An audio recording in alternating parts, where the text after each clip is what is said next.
atleta do século XX. O rei do futebol. Camisa número 10. O gênio da bola. Tem Pelé, a bunda pereca, meteu feita.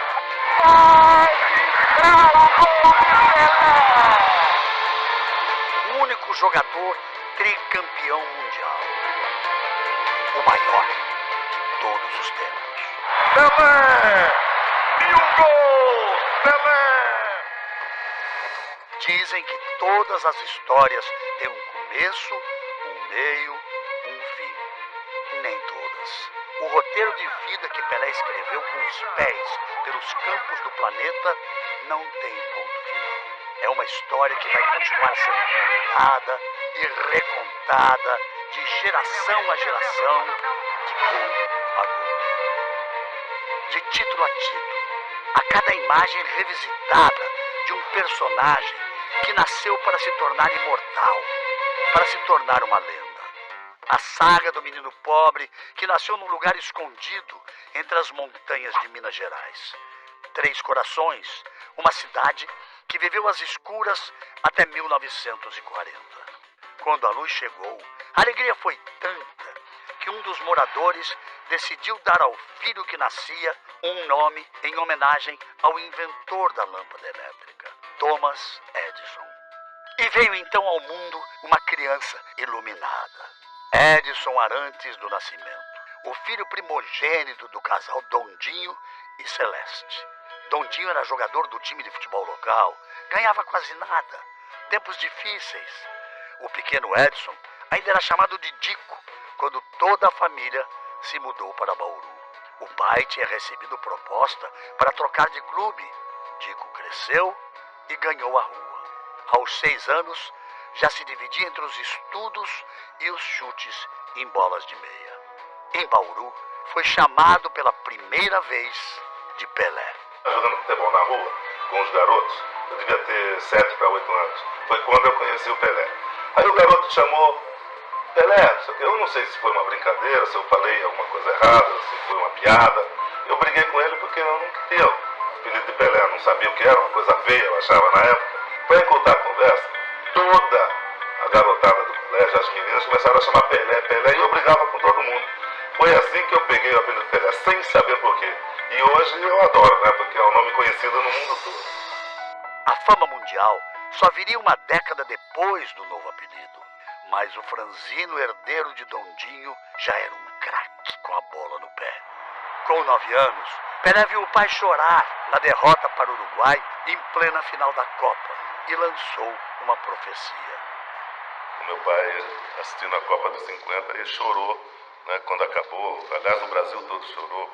Brinquei com meu pai, falei, não chora não, pai, vou ganhar uma Copa para você. E 8 anos depois, 58, eu estava na Suécia. O garoto tinha mesmo futuro. Aos 13 anos, já era titular do Baquinho, a divisão de base do Bauru Atlético Clube. Técnico do time, o ex-jogador da seleção, Valdemar de Brito, percebeu logo que Pelé era um fora de série. Valdemar tinha contatos no Santos e convenceu Dondinho e Dona Celeste a tentar a sorte num grande clube. E assim, com o coração apertado pela separação da família, mas cheio de esperança no futuro, Pelé entrou decidido no trem que o levaria de Bauru ao litoral paulista. Tinha 15 anos e 2 sonhos: vestir a camisa da seleção e ver o mar pela primeira vez. Santos e Pelé, Pelé e Santos.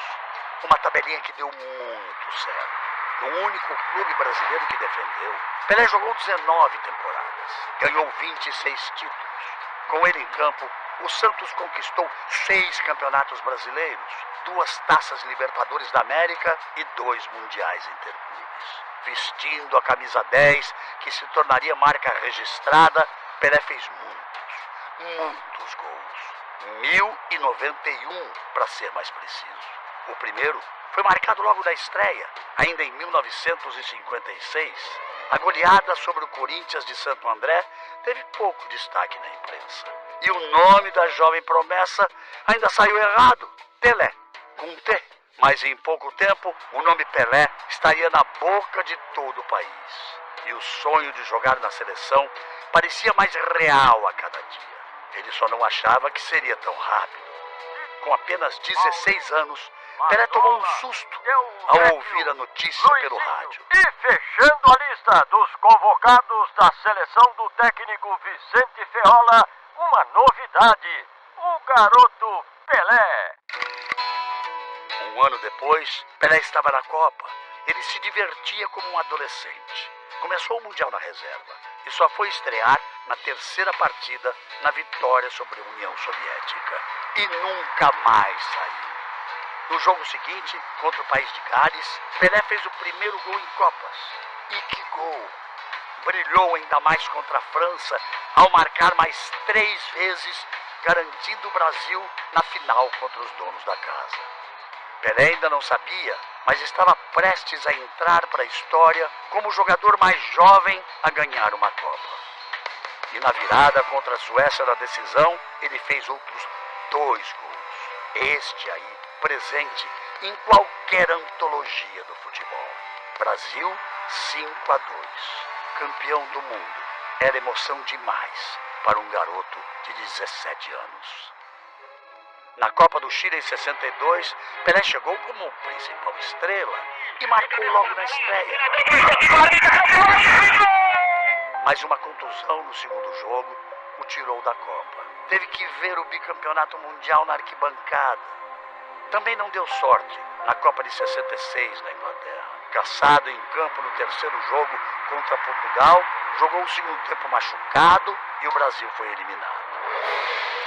No Santos, a rotina de gols e títulos se manteve. Dia 19 de novembro de 1969, num jogo contra o Vasco, chegou a uma marca histórica. Até então, jamais imaginada por outro jogador. Pênalti!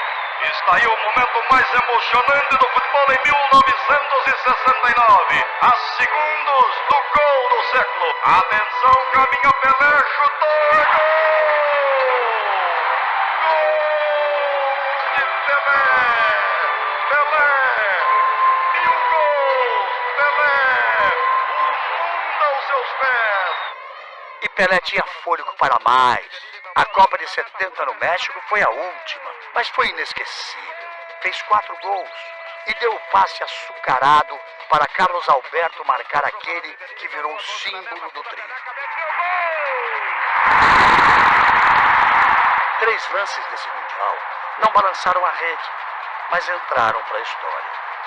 O chute do meio-campo contra a Tchecoslováquia.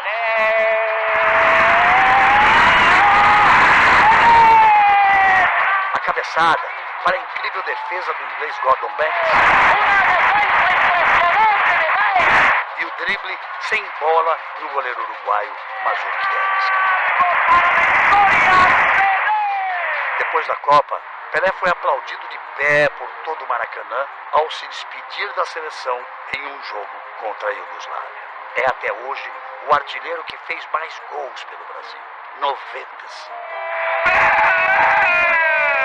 Camisa número 10. Pelé vestiu pela última vez a camisa do Santos em 1974 na Vila Belmiro, sua casa por quase 2 décadas, e chorou como uma criança. Era a segunda despedida, mas não seria definitiva. A saudade da bola falou mais alto. Na temporada seguinte, uma proposta milionária convenceu Pelé a aceitar um desafio: popularizar o futebol nos Estados Unidos.